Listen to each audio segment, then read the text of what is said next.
Thomas Trikasih Lembong baru saja ditetapkan sebagai tersangka oleh Kejaksaan Agung dalam kasus dugaan korupsi kegiatan importasi gula saat menjabat sebagai Menteri Perdagangan tahun 2015 hingga tahun 2016. Pertanyaannya, siapa itu Thomas Lembong? Kalau kita menelisik ke belakang, Thomas Lembong pertama kali dilantik oleh Presiden Joko Widodo saat itu sebagai Menteri Perdagangan di Kabinet Kerja di tahun 2015, tepatnya di bulan Agustus.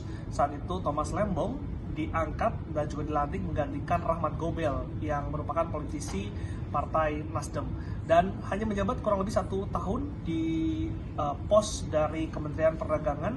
Saat itu terjadi reshuffle di bulan Juli tahun 2016. Presiden Joko Widodo menggeser posisi dari Thomas Lembong dari sebelumnya Menteri Perdagangan menjadi Kepala BKPM ataupun Kepala Badan Penanaman Modal hingga tahun 2019.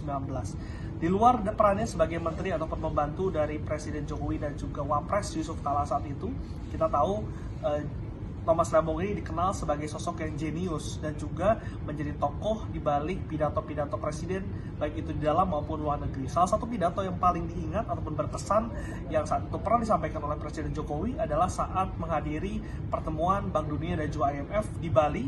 Saat itu kita tahu Jokowi sempat ungkapkan istilah Game of Thrones yang saat itu menjadi viral dan juga menjadi perbincangan di publik. Nah, pidato tersebut merupakan pidato yang dibuat langsung oleh Thomas Lembong.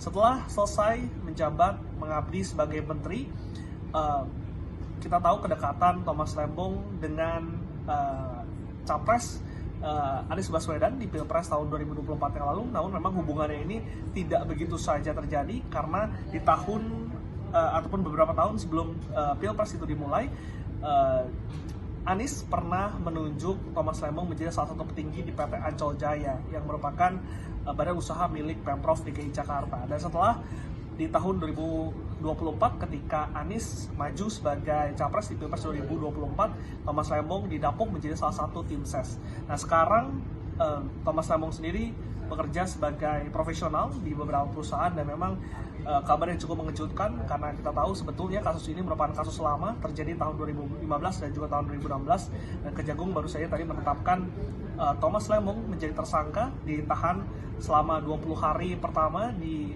Rutan Salemba cabang Kejaksaan Agung, dan untuk nilai taksiran kerugian negara tadi disampaikan oleh Kejagung adalah 400 miliar rupiah. Kita akan nantikan bagaimana perkembangan kasus ini dan juga Anda bisa update terus di akun YouTube channel Liputan 6 SCTV.